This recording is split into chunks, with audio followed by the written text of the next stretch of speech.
Welcome to the EarthWorks podcast, where our team will share the jargon of carbon from many of our turf friends from the past 30 years. Hello and welcome to the EarthWorks podcast. I'm your host, Jack Higgins, and I just want to set the scene here. I am today on location. I drove up from my house about an hour on a beautiful spring day, kind of big white puffy clouds, sunny, and it's April 27th today. However, it was only 35 degrees last night, and things are green. You're seeing all the different colors out there. All the trees are starting to bud, and the flowering trees look beautiful. But it's still chilly, so things are green, but we're not getting the full growth that we're looking for in northern New Jersey. So yeah, I'm setting the scene here. I'm in beautiful Bergen County, New Jersey, only about a stone's throw, really about a mile from the city of New York City, Manhattan. And I'm here at Knickerbocker Country Club, sitting in the office with my friend, Kyle Hillegass, the golf course superintendent. Kyle, thank you for having me. Thank you for having me, Jack. Appreciate it. Yeah, I'm excited to have you on. We got to kind of cruise around for a while around the golf course and see a lot of the changes that you've been making. But before we kind of get into all of that, want to let everyone know, you and I have known each other since middle of university, middle of college, about 2005. We graduated in 2007. That was a long time ago. Long time ago. And actually, we grew up really near each other. We didn't know each other before college, but I'm from Emmaus, PA, and you're from Kutztown. Yep, not too far away from each other. Yeah, pretty wild. And like farm country, Pennsylvania. Yep. Not that far away from here, about an hour and a half or so. Yeah, about that. But very different than here. Yes, no doubt about it. A lot of farmland, like you said, and a few golf courses, but not nearly as many as around here. Yeah. This part of New Jersey, like for the listener that doesn't know, is kind of a really mecca of golf. There's Golf mecca. Yeah, golf course, beautiful old country club one after another in every town, and it's just a really nice area. It is.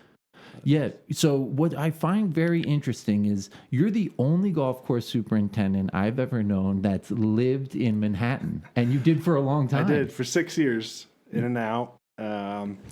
You did the reverse commute. The reverse commute. I was out in the morning by 4:30, and it was about a half hour to where I was before at Edgewood Country Club, and it wasn't bad. It worked for your family. Your wife liked living there. Loved living there. Works in the city, so it was nice. It was fun. Great food. Yeah, I'm a foodie. I can eat a lot of it, and there's you could name whatever you wanted to have there. You could find it, and almost all hours of the day too. Yes, and you're a runner. You've run the New York City Marathon. I have. I've run the New York City Marathon twice. Okay. And in 2019, I did 3 marathons in 5 weeks. Dude. Sub 4. I was happy. Yes. So, you're a serious competitor. I am definitely driven and competitive. And when you go in on a project, you go all in. I am 100%. I would say my family and friends know that. Excellent. You know that. When I do something, I'm going to do it all the way. All right, good deal. Well, we're going to talk a lot about that and everything that's happening here at Knickerbocker. But also, I kind of was doing a little research before this, and the word Knickerbocker, first of all, it's a great name. It flows right off, and you hear it a lot, but I didn't know what it meant. And I looked it up last night, and I think it's so fitting because Knickerbocker is an old term, like 400-year-old term for New Yorker. Yep, yeah. So like a Manhattanite, a New Yorker. And what I find so great is, like I said, you're the only superintendent I've ever known that lived in Manhattan and would commute from Manhattan to go to a golf course. And now you're at Knickerbocker Country Club. You are the New Yorker at New Yorker Club. That's true. Right here in country boy that lived in New York City, and now I'm getting back to golf roots too. So yeah, fun. Dude, it's excellent. It's good. So cool. Yeah. Yeah. Knickerbocker. It's a Dutch. It's the old school Dutch. Like they were talking Knickerbocker when it was New Amsterdam. Wow. Really goes way long. back. Way back. Kind of like the country club here. Let's talk a little bit. All right. 1914. It's an old club. I know that it's got some history. If you could kind of fill us all in. Yeah, it's got some great history. 1914, the original 9 was built on the east side of Knickerbocker Road. Okay. And then the following year, Donald Ross finished the second 9 on the west side of Knickerbocker Road, which still remains today. And then the club in the 1923-24 had Herbert Strong add another 9 holes. And they had 27 holes until the unfortunate depression, and they had to sell off the original 9 holes. But what we're left with today is the conglomerate of the Ross Strong. So it's pretty special. It flows really well. Mm-hmm. Most people, there's obviously the buzz of Ross in the industry the last 2 decades, we'll say. Many people feel like this is a Ross course, but actually what is played today is 2/3 Strong. So it's easy to look up and see, okay, Donald Ross, you know, that's what it says on Wikipedia or whatever it says on the country club website. But yeah, when you're out there, it's not like the constant postage stamp greens. Right. It seems different than that. It's got a lot of different great features. I'll give also Jaeger Kovich, our golf course architect, is doing our master plan. I'll give him a nod. He did a lot of research onto this. Okay. I don't even know if a lot of people at the club knew our true roots here. Right. And he really dug in, found some great parchment paper. Like old original layout of the golf course. We believe was a Strong's original layout when he came here. So a lot of this historical records that we found in the pro shop and the cobwebs, I'll give him all the credit in the world. He spent the time and effort and went through it, and what we feel is, I think, the only Strong Ross combination in the country that we know of like this. So it's pretty special. Yeah, quite unique. Like you're saying. Now, Jaeger, where does he work out of? Proper Golf. He's out of New Jersey, not far away from here, 45 minutes. Okay. So he's up and comer. Definitely hard-working guy. He's a shaper and talented Gets his hands guy. Dirty with it. Gets his hands dirty. Okay. He and I are pretty excited about this golf course. We're excited about the opportunity this club has, especially the master plan of him going back, looking at the architecture, the history, and then putting some, we'll call new age, right, flair, and getting the updates to get some of the length and just strategic shot value of the modern game now. I think it's just, you were out here earlier, got a great property. Oh yeah, it's a really impressive piece of property that, like I'm saying, is only 1.5 miles from the Hudson River. Yet it's got some of the high points. Certainly, looking south and east, you're looking north and east. You see the Palisade Mountains, which are right against their bluffs against the river. Yep. But looking south and east, in fact, you see the skyline. It's there. It's awesome. Yeah, especially with some trees being gone now, we can see some fantastic views across the property. Well, we're going to get into all your winter work and everything like that. But I kind of want to just go back a little bit into history. We mentioned that you and I graduated together. Yep. We graduated in 2007. And the golf course industry at that time was wildly different than it is now. It hasn't been that long. We're 15 years out of school, but in those 15 years, there's been a lot of changes, in the golf management side of things. So absolutely. We graduated at Penn State, I think, with 50 or 60. At least that, yeah. Maybe it was more. A big group. It might have been the peak. Yeah, it was probably around the peak. A lot of guys. A lot of successful guys in that graduating group. Definitely. We've had Pete Bachman on the podcast, and he graduated with us. Yeah. But yes, a lot of successful guys. However, you had to put in the time, and difficult time, because you were graduating with a whole lot of people and there were limited positions available. Agreed. And so very limited. You weren't graduating and getting an assistant's job. No, by you, no you had to means. work Yeah. up to the ranks. But A lot of tech AIT, jobs, tech AITs, jobs, yeah. maybe second assistant. Right. Yeah, absolutely. And you did that. You did that better than most, better than me. I would say many people found out that I put in my time. I work for some very talented, hard-working, driven guys. I got my start 2 days after we graduated. Okay. I was in the trenches with Dick Bader for 2 years, and Up at the International? at the International. Okay. And I learned a lot of things to do, a lot of things not to do. Yes. Watering, he's one of the best waterers I think ever. Okay. And we're going to get into like what that can do, both for the good and the bad. Yep. So, and just hard work. There was nothing short of a 70, 80-hour work week. And just... Well, it's not, so did you do the 110, 20 days without a day off sort of thing, or? There were some long stretches, yeah. Yeah. We grinded. We grinded. Did you have a girlfriend at the time? Didn't last too long. Right. It's hard to do that. Yeah, it is. It is. At the time going through it, it's not fun, but there's a lot of things you learn about the industry and you learn about yourself. Yeah, totally. And let's face it, this is not an easy industry to work in. Right. But it at least you get to learn yourself, later down the road where your priorities are. You can grind yourself day in and day out, but it doesn't mean it's going to set you up for long-term success, both professionally and in your own personal life. So I've gone on both on that far end of the spectrum, and I've learned from it. Yes. And then you did 3 marathons in 4 weeks. Yep. Yep. Yes, you can certainly put in the work. Yeah.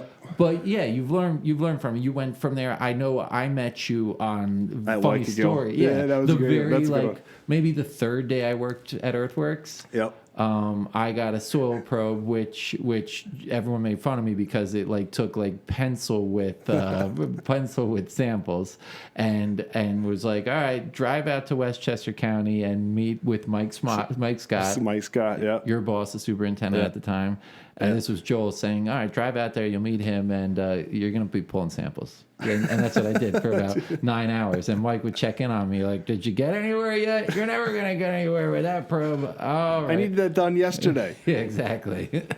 So, but that was excellent. And I was kind of cutting my teeth in how all this works. And it was fun. And when I got there, I was going to meet Mike. I didn't know that Kyle was also there. I was like, oh, sweet, Kyle, what's up, dude? There we go. Yeah, it was great. And I think you helped me out that day, too, so thank you. Yeah. I did. You needed it. I did.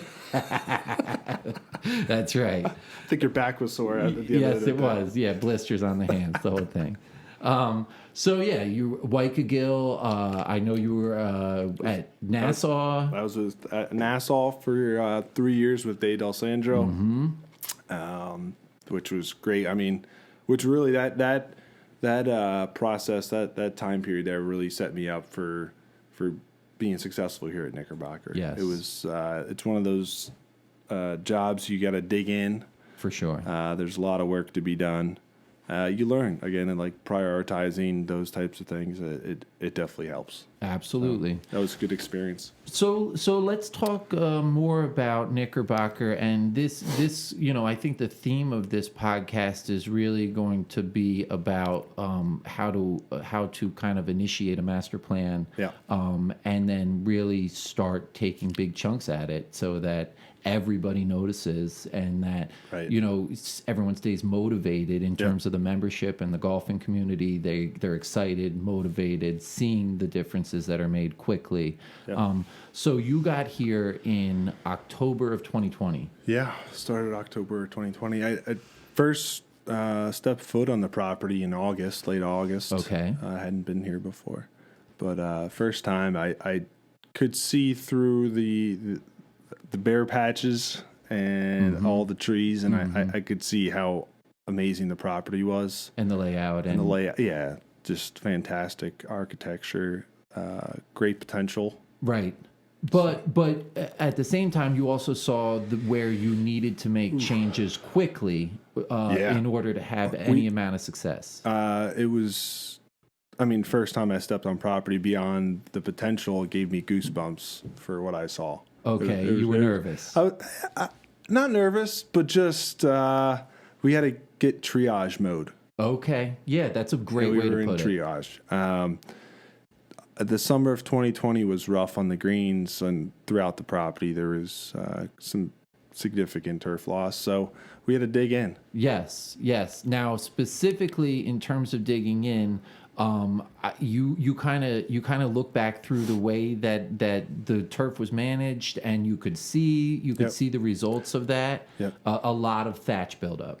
Yeah. There was, I would say, a long period of heavy water, heavy synthetic nitrogen fertilizers, and a lot of consistency of the same, and with a fairly good amount of bent grass on the fairways. There were a lot of thatch that we had to deal with, and that was definitely one of the big proponents of the problem that we're trying to figure out. So, getting the property healthy, right, was going to be at least a couple year process. Okay, and thatch removal is definitely. And that was step one, because where there was turf loss, it was turf loss because it was too wet and too thatchy, and it burnt. I mean, and it boiled. Yeah, that and you throw on those lead to mechanical damage. It's scalping, the whole thing. Scalping, perfect recipe for turf loss. Yeah, and moisture management out here is a challenge as it is, because we've talked about that there's really cool high points on the greens, and I'm going to ask you to highlight some of those, like they're literally out, high in altitude or elevated, but there's also some deep valleys here and a lot of water out on the course. Yeah. So in those kind of floodplain areas, you've done drainage and everything like that, but they were getting overwatered the same way as other areas. And absolutely, a lot of different microclimates here, and with an aging irrigation system, not a lot of drainage. One of those most important things is getting water on and off the golf course, and if both of those on either side of that aren't being done properly, it's where we've put a lot of work into the last 18 months. Right. So, okay, it's been 18 months. I know, let's start with the first winter, because you got here in October, and you were in triage mode. You got some, you imagine you got a lot of seed down that first fall. Yeah, we did. And there was seeding. I would say, too, I almost was somewhat surprised in the greens is when we started using the right mowers, started making some good applications, getting fertility. We aerified numerous times, watered properly. Right. A lot of the turf loss that was here, I would say we got 70% of it back just by doing the right things. Right. It was much happier grass. We had plugging, we had seeding, the fill in a lot of the voids, but by last, I would say, end of May, June, we were completely healed in a lot of areas. Okay, yeah. Now, one question I asked just riding around this morning was, you encourage POA here? Yes. Everywhere. I love growing POA. Yep.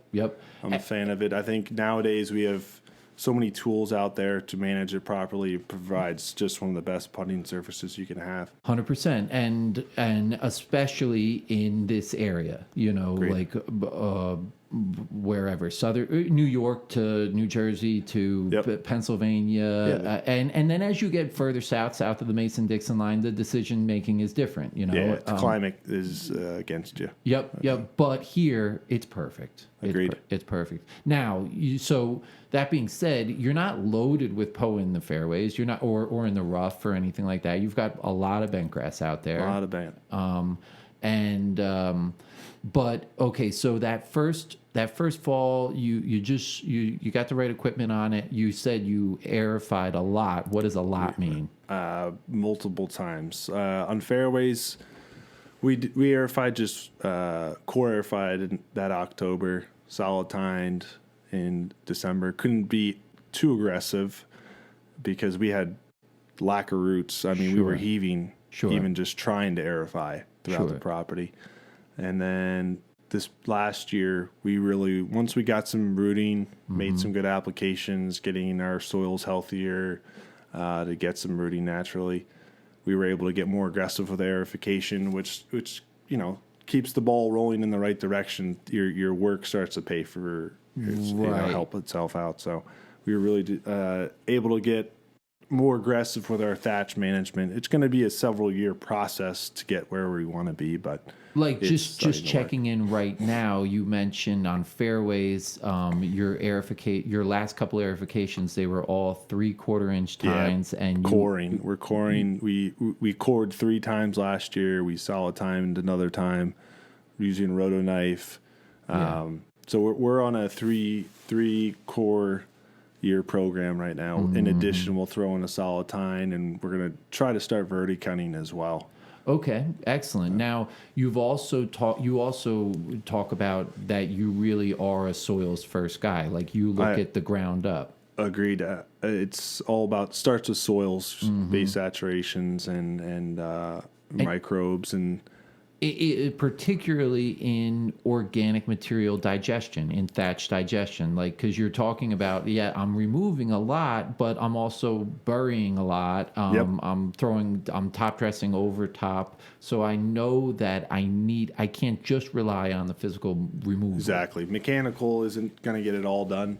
We got to get our microbial populations up, and I think we've made some progress. Yes, on that. Something interesting that you do that some other people do, but you're using micro replenish on fairways, which is a really cool choice because it's so dialed into exactly what we're talking about here.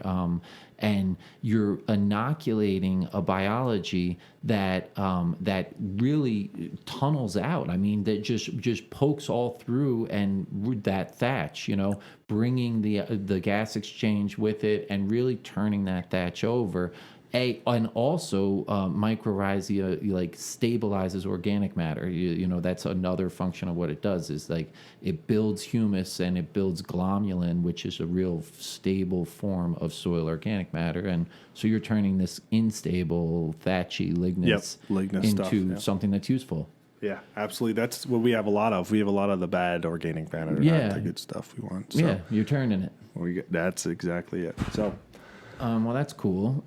So let's see. Winter work. You went in. It's shocking the amount of trees that you cleared out of here. Yeah, we've been busy.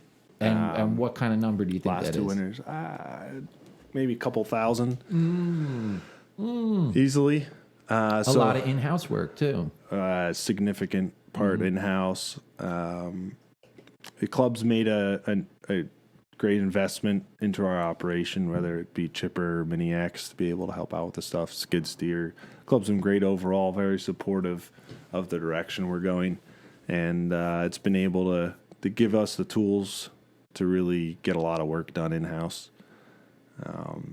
I've been really pleased with how well the team's done, being safe, no injuries, just working hard, keeping the work going, and our goal first winter, 2021, was to get after trees around green, short turf, open up, just get grass healthier. That's goal number one. So you would say the first selection of trees were more of an agronomic choice than Agreed. They were a golf choice. Right. Okay. Got it. Right. Yeah, we were after pure agronomics the first go around, and we definitely succeeded. We had, greens were much, much better last year.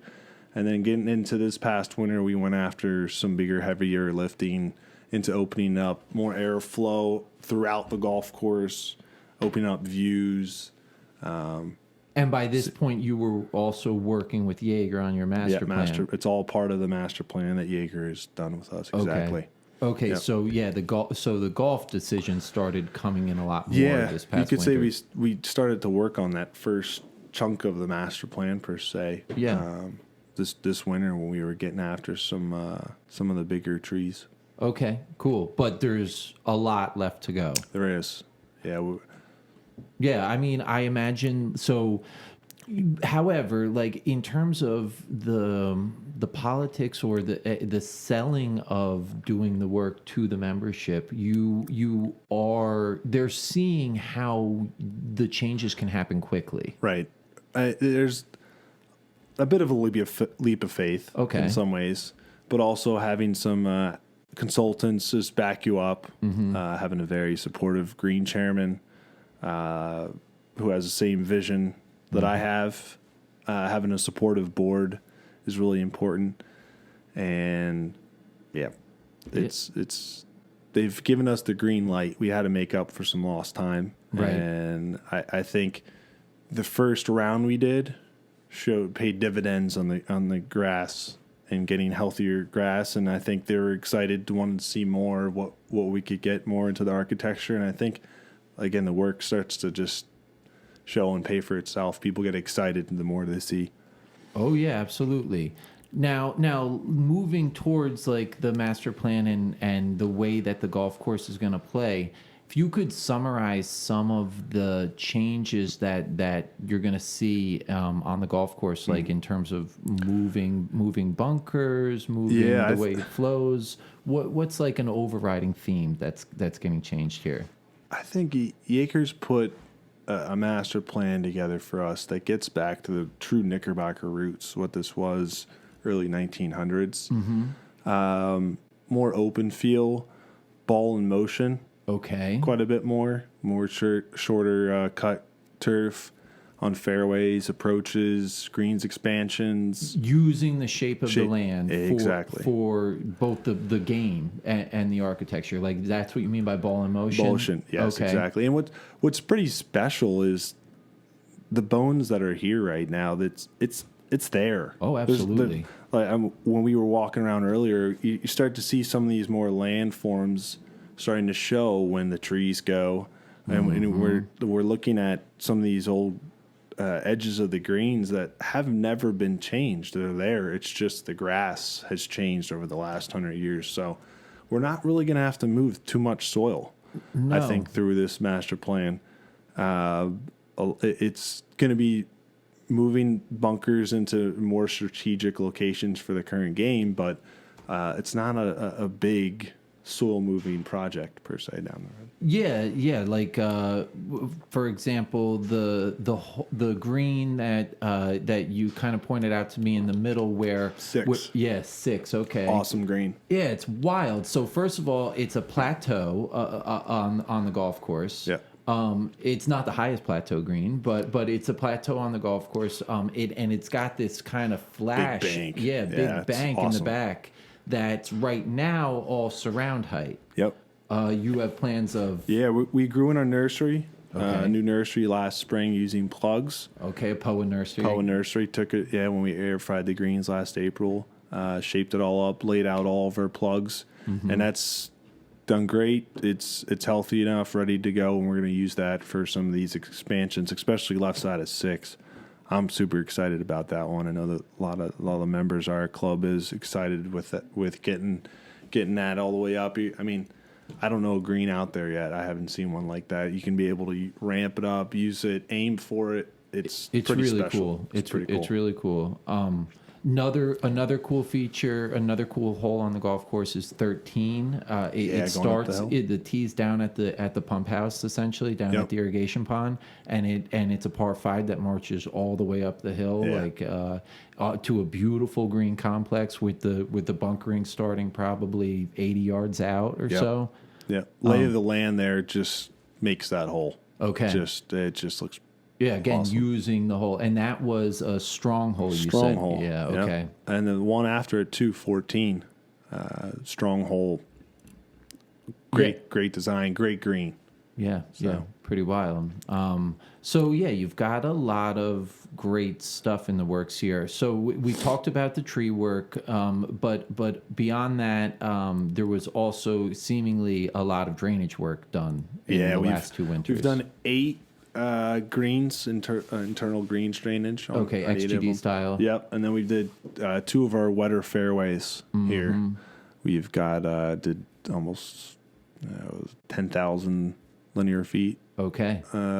So it's been busy on drainage. We just did another drain line yesterday. We're going to keep going all these wetter areas. Wow. Trying to move water off the course. Yeah. So currently, this spring, like what's still happening? I know I saw a lot of equipment out there. You like kind of fill us in, and what are the very last bits of kind of project work you can get done before you're into full on maintenance golf mode? The tree work sparked a lot of what we're still doing out there yet. Okay. Right.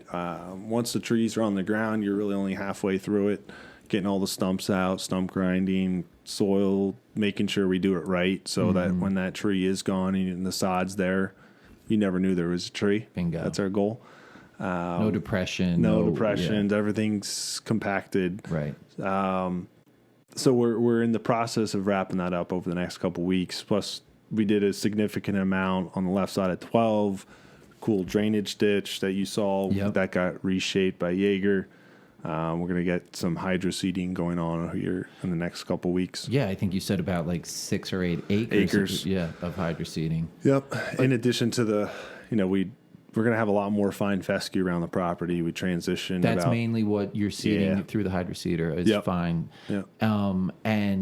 But right now I saw you were doing kind of the last bit of shaping and land work on that. What's the piece of equipment you were talking about that scoops up the rocks? What do you call that? Oh, the rock hound. The rock hound. Yeah. Hopefully it'll be wrapping that up tomorrow. Perfect. The Makes last everything finishing nice and touches. clean. Yeah, nice and cleaned up.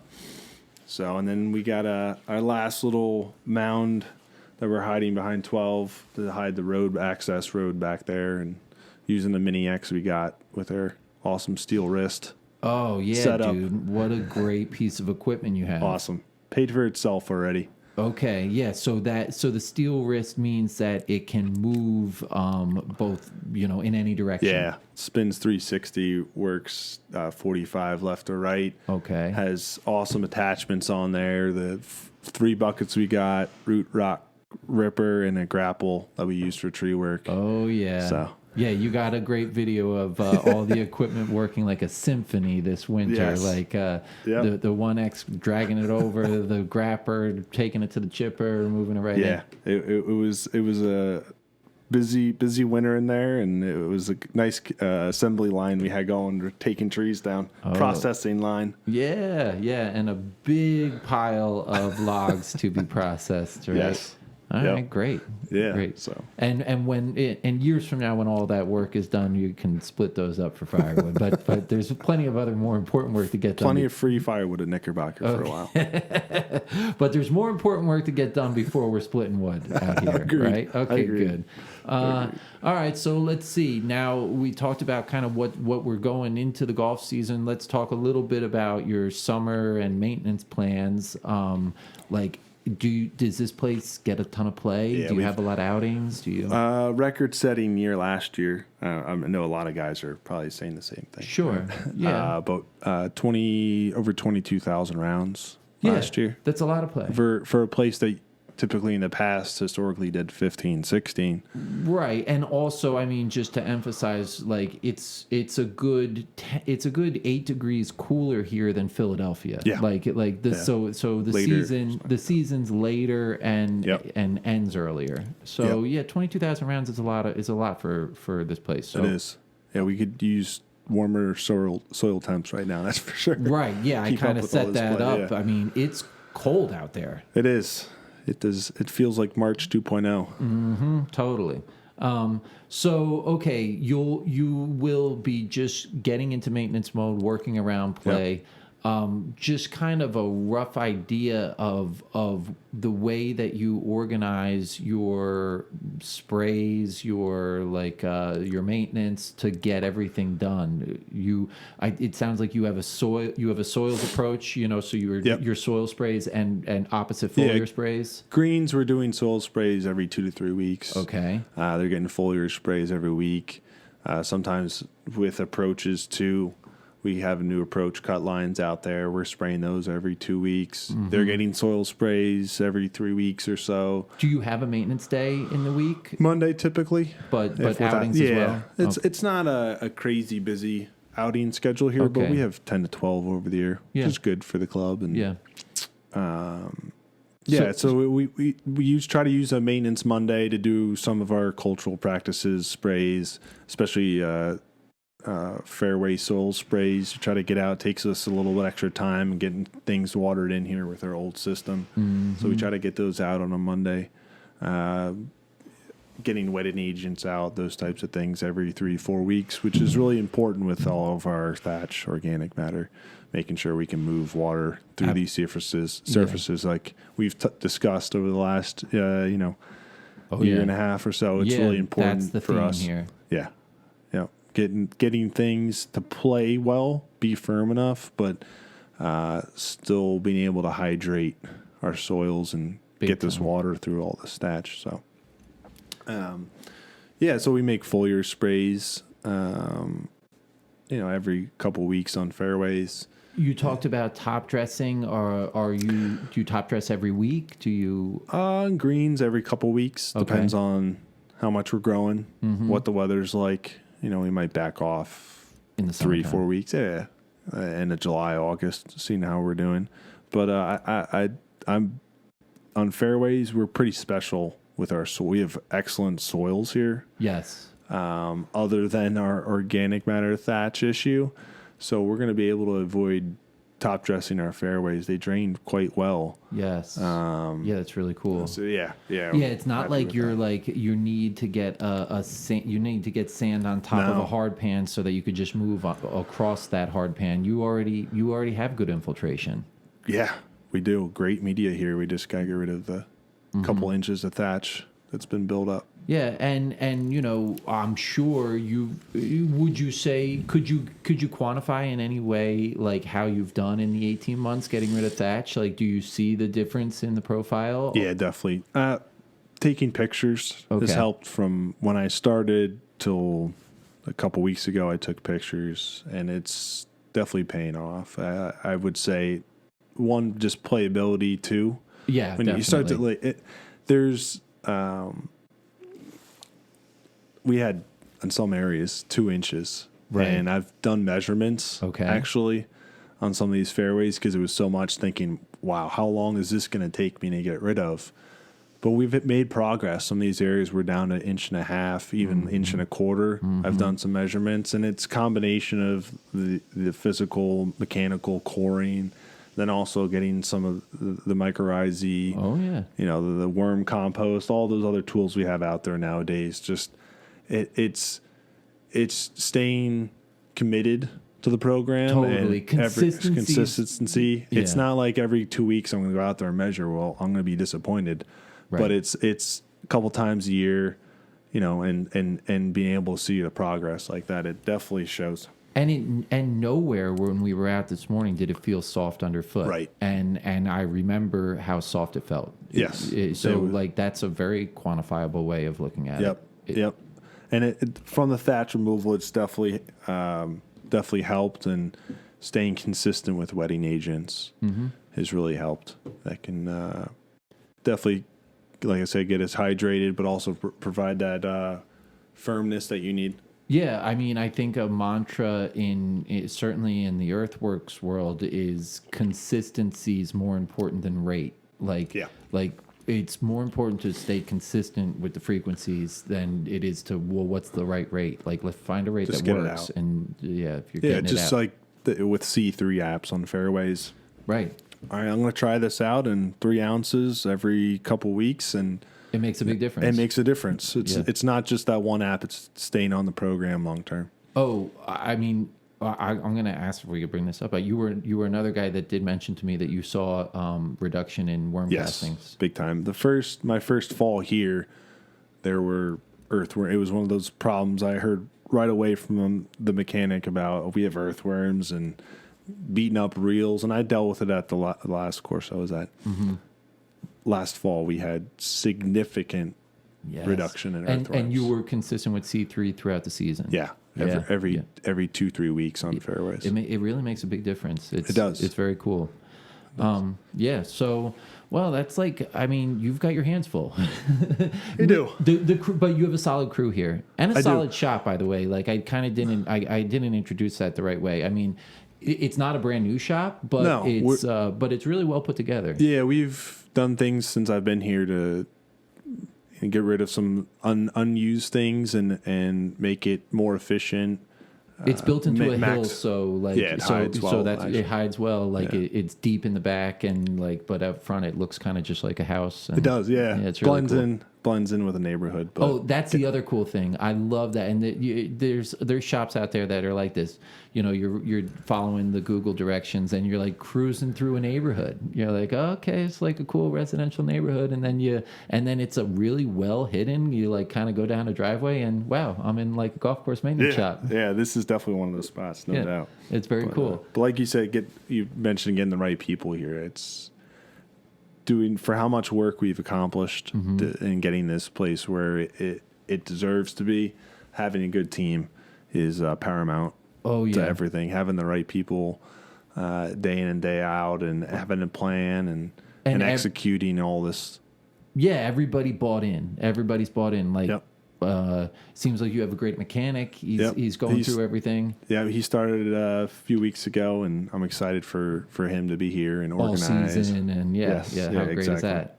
Big time. You've got 2 assistants. You mentioned 2 assistants and an AIT. Okay, great. So I'm fortunate, lucky with Brian. My first senior assistant has been with me for 7 years now since I was at Edgewood. Nice. So he and I have a great working relationship and just really enjoy each other. And that's cool. We work hard together.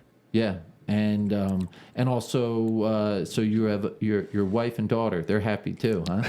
They're happy you're here. They're happy. They're happy. All right, great. The long hours. We live close now. We're out of the city, so they're happy to be able to pop in on the long days, which is nice. Let's go see Daddy at work. That's it. All right, that's cool. That's cool. And we also talked earlier about like our passion for skiing, which I didn't ski for about 10 years, and then started again like 2 years ago. Good. Yeah, and it's great. I love nice it. To be out there. That's the piece in the winter. It's great for our industry. That's when we get our time, and there's nothing better than a 1 foot powder day. And you've got your daughter 6 years old into it. Yeah, too. she's getting into it. This winter gave us a lot of opportunity to get her out there, and nice. I want her to be my powder day buddy. Oh yeah, down the road. Oh, that's great news, dude. This was really fun. Thanks, and, Jack. Thank you for having me. And it's great to see you. I'm very happy to have you on the podcast, but I'm very happy that you had me here at your shop and your office to record and a nice cruise around. And awesome. Great way to spend a spring day, dude. No doubt. Look forward to all the years coming up. Yeah, me too, Kyle. Thank you. All right, signing off. Thank you all, listeners. I hope you enjoyed and keep tuned in here for another EarthWorks podcast weekly.